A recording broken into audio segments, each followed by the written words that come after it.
Welcome student. हम पढ़ रहे हैं class 10 subject history, chapter print culture and the modern world. और इस चैप्टर का ये हमारा 5वां लेक्चर है।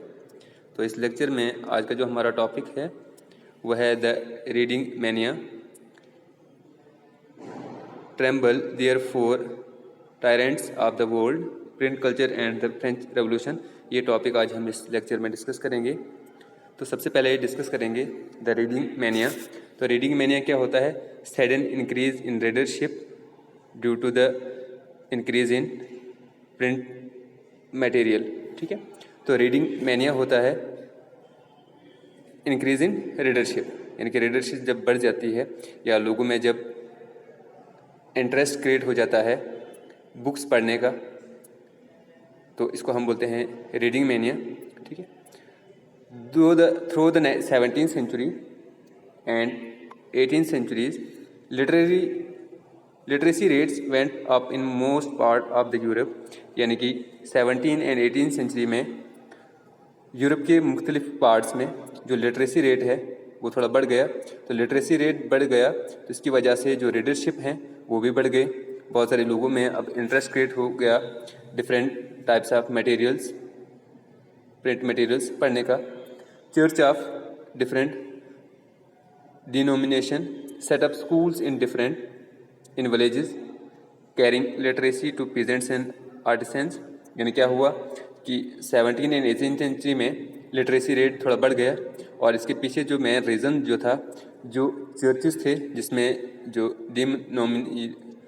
डिनोमिनेशन यानी कि सब ग्रुप्स चर्चेज में जैसे कैथोलिक एंड प्रोटेस्टेंट्स, उन्होंने स्कूल जो हैं कॉलेजेस वगैरह में जो है वो खोलने शुरू कर दिए, और ताकि जो लिटरेसी है वो पीजेंट्स एंड आर्टिसंस में भी आ जाए। ठीक है, वो भी पढ़ना लिखना जान सकें। ठीक है, और बेसिकली जो है उस टाइम जो ये स्कूल खोले जाते थे उसमें बेसिकली जो है वो रिलीजियस एजुकेशन प्रोवाइड की जाती थी। तो लोग जो थे काफ़ी कंजर्वेटिव्स थे रिलेटेड टू रिलीजन, तो वो अपने बच्चों को जो है वो रिलीजियस एजुकेशन देना चाहते थे। तो इस तरह से जो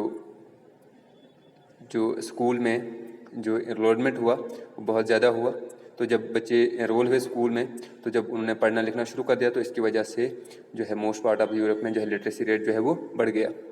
by the end of the 18th century in some part of the Europe literacy rates were as high as 60 to 80%। यानी कि 18th सेंचुरी के एंड तक अगर हम देखेंगे मुख्तलिफ यूरोप में मुख्तलिफ हिस्सों में जो लिटरेसी रेट जो है वो 60 से 80% तक पहुँच गया। अब जो book sellers employed peddlers who roamed around villages carrying little books for sale. तो जो बुक सेलर थे जो बुक्स को जो है प्रिपेयर करते थे, उन्होंने जो है बुक पेडलर्स यानी कि जो पैदल वगैरह जो है वो चलते थे बुक लेके गलियों में घर घरों में जो है जाके जो है वो बुक्स जो है बेचते थे। तो बुक सेलर्स ने जो है अपॉइंट करना शुरू कर दिया, पेडलर्स को अपॉइंट करना शुरू कर दिया जो गाँव वगैरह जाते थे और छोटी छोटी बुक जो है वो लोगों में जो है बेचते थे। देयर वर एल्मिक्स और रिचुअल कैलेंडर्स, और जो बुक्स जो होते थे बेसिकली एल्मिक्स यानी कि जो हिस्टोरिकल नैरेटिव्स होते थे वो प्रिंट किए जाते थे, वो पेडलर्स जो है वो बेचते थे। रिचुअल कैलेंडर्स यानी कि कौन सा जो है जो रिलीजियस जो कोई भी जो फेस्टिवल्स हैं या रिचुअल्स कैसे किए जाते हैं, ठीक है, यानी कि रिलीजियस के रिलेटेड, तो वो कैलेंडर्स जो है वो प्रिपेयर होने लगे और वो बेचने लगे। Along with blades and flock tails भी जो है वो प्रिपेयर करने लगे बुक सेलर्स, और वो जो है मार्केट में बेचने लगे। But other forms of reading matters largely for entertainment began to reach ordinary readers as well. और फिर मुख्तलिफ जो है टॉपिक्स ऊपर यानी कि इंटरटेनमेंट के लिए बहुत सारी बुक्स जो है वो लिखने लगे ताकि जो ऑर्डिनरी जो पीपल हैं उनमें भी इंटरेस्ट क्रिएट हो जाए और इसकी वजह से जो है वो जो लिटरेसी रेट है वो थोड़ा हाई हो जाए। In England penny chapbooks were carried by petty pedlars known as chapmen. और इंग्लैंड में जो पेनी चैप बुक्स यानी कि छोटी छोटी बुक्स जो है वो प्रिपेयर होने लगी, और उनको जो है पिटी पेडलर्स जो पैदल चलते थे, ठीक है, जो बुक्स लेके जो है वो छोटी छोटी बुक्स लेके जो है पॉकेट साइज़ की बुक्स जो है वो बेचते थे, उनको चैपमैन कहते थे। एंड सोल्ड फॉर ए पेनी यानी कि कुछ आनों में बेचते थे, so that even the poor could bye them. इतनी छोटी बुक्स होती थी और इतनी सस्ती होती ताकि जो कॉमन लोग हैं, जो पुअर लोग हैं, जो बड़ी बुक्स को, जो कॉस्टली बुक्स को अफोर्ड नहीं कर सकते हैं, वो भी खरीद सकें। और बेसिकली ये बुक जो बनाई जाती थी, ये जो पेपर होता था ये हाई क्वालिटी का नहीं होता था, ठीक है। The periodical press developed from the early 18th century, combining information about current affairs with entertainment. Newspaper and journals carried information about war and trade as well as news of development in other places.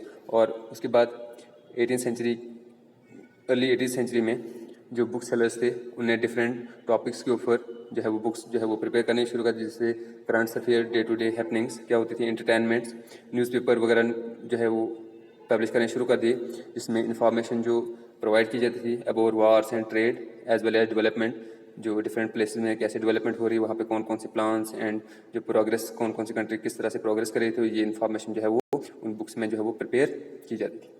The idea of scientist and philosophers now become more accessible to the common people. और इस तरह से जो publisher थे उन्होंने जो scientific ideas, discoveries या experiment जो थे वो भी जो है पब्लिश करने शुरू कर दिए। तो इस तरह से ये एक्सपेरिमेंट, जो इनोवेशन, डिस्कवरीज और फिलोसफर्स के आइडिया जो वो हैं वो कॉमन पीपल तक अब प्रिंट के जरिए पहुंचने लगे। Ancient and medieval scientist text were compiled and published and maps and scientific diagrams were widely printed। और जो एंशियंट जो साइंटिफिक बुक्स होती थी, टेक्स्ट, उनको जो है वो प्रिंट किया जाने लगा, मैप्स बनाए जाने लगे, ठीक है।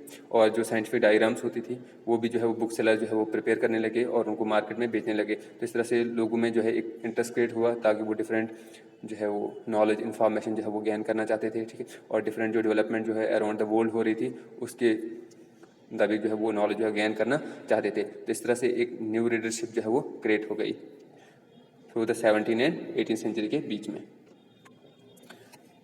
Tremble therefore tyrants of the world, यानी कि किस तरह से जो जालिम लोग थे, जो जालिम हुकूमत थी, तो इस तरह से प्रिंट आने के बाद वो किस तरह से जो है वो कांपना शुरू हो गई। टेरेम्बल होता है कांपना और ट्रायरेंट्स होता है जालिम, ठीक है। तो इस तरह से जो डेस्पोटिक रूल था, ठीक है, जो अनसाइंटिफिक तरीके से, जो इलीगल तरीके से जो है वो जो लोग जो रूल करते थे, ठीक है। तो प्रिंट आने के बाद अब जो फिलोसफर्स थे, जो रेवोल्यूशनरीज थे, ठीक है, तो उन्होंने जो अपने आइडियाज जो है वो पब्लिश करना शुरू कर दिया। तो जब लोगों ने वाइडली उसको रीड करना शुरू कर दिया तो इस तरह से जो एस्टेब्लिश इंस्टीट्यूशन थे, ठीक है, उनको जो है वो डर पैदा हो गया, किसकी वजह से, प्रिंट की वजह से। By the mid 18th century, यानी कि मिड 18th सेंचुरी में there was a common conviction that books were a means of spreading progress and enlightenment, यानी कि ये देखा गया कि मिड 18th सेंचुरी में जब बुक्स जो है वो लार्जली पब्लिश होने लगा, डिफरेंट टॉपिक्स के ऊपर जो है वो बुक जो पब्लिश होने लगी और जो रीडरशिप जब इंक्रीज़ हो गई, तो ये समझा जाता था कि प्रिंट जो है ये प्रोग्रेस एंड एनलाइटमेंट या सोसाइटी में जो सुपरस्टिशियस बिलीफ्स हैं, ठीक है, जो इलॉजिकल जो रूल्स एंड रेगुलेशंस हैं, ठीक है, तो ये ख़त्म हो जाएगी और इस तरह से जो सोसाइटी जो है वो प्रोग्रेस करेगी। Many believe that book could change the world, और बहुत सारे जो लोग जो थे, जो रेवोल्यूशनरीज थे या जो फिलोसफर्स थे, वो ये समझते थे कि प्रिंट की वजह से अब दुनिया जो है वो चेंज हो जाएगी। Liberate society from despotism and tyranny and held A time when reasons and intellect would rule. और वो ये समझते थे कि सोसाइटी जो है इस डिस्पोटिक रूल से जो है इस जुल्म और जबर से आज़ाद हो जाएगी, ठीक है, जहाँ पे जो है सिंगल अथॉरिटी जो है अपना विल जो है इम्पोज करना चाहती है, ठीक है। और अब दुनिया जो है, जो कंट्रीज़ होंगी वो क्या हो जाएंगी, वहाँ पे जो लोग जो है जब इस डिस्पोटिक रूल से अवेयर हो जाएंगे, ठीक है, वो अपनी लिबर्टीज़, राइट्स वगैरह जान जाएंगे, ठीक है। तो इसकी वजह से जो है पूरी दुनिया में जो है चेंजेस आ जाएगी। Louis Sebastien Mercier's, a novelist in the 18th century France, declare. अब जो एक नॉवलिस्ट था लुइस सेबेस्टाइन, उसने क्या कर, जो है फ्रांस का एक नॉवलिस्ट था, उसने 18th सेंचुरी में जो है प्रिंट के बारे में क्या कहा था। The print press is the most powerful engine of the progress. उसने कहा था जो प्रिंट जो है ये एक most powerful progress of the engine है, ठीक है। And public opinion is the force, और पब्लिक ओपिनियन जो है एक फोर्स है that will sweep despotism away. और जो ये जुल्म और जबर है इसको क्या करेगी, सोसाइटी जो है जो वो स्वीप करेगी, इनके साफ करेगी, ठीक है। तो इस तरह से उसकी जो मार्सियर की जो नॉवेल्स है वो पूरे जो है यूरोप में जो है वो डिफरेंट लैंग्वेजेस में जो उसको ट्रांसलेट किया गया और उसको वाइडली जो है वो क्या किया जाएगा, रीड किया जाने लगा। तो इस तरह से जो सोसाइटी जो थी अब धीरे धीरे डिस्पोटिक रूल से लिबरेट हो रही थी, ठीक है। लोग जो है अपने राइट्स एंड लिबर्टीज़ को अब समझ रहे थे और इसके पीछे जो मेन रीज़न जो था प्रिंट था। और प्रिंट जो सोसाइटी में जो इंटेलेक्चुअल लोग जो थे, जो फिलोसफर थे, जो रेवोल्यूशनरीज थे, उन्होंने जो है अपने अपने आइडियाज़ जो है प्रिंट के ज़रिए जो है लोगों तक पहुँचाए और लोगों ने उनको जो है वो जो है सोसाइटी को इंटरप्ट करना शुरू कर दिया, उसको समझना शुरू कर दिया और उसके बाद उन्होंने जो है वो इस जो है वो ओपिनियंस को इन एक्शन में जो है वो चेंज करना शुरू कर दिया। तो ये आज का हमारा टॉपिक था। तो नेक्स्ट लेक्चर में हम नेक्स्ट टॉपिक जो है वो डिस्कस करेंगे। Thank you.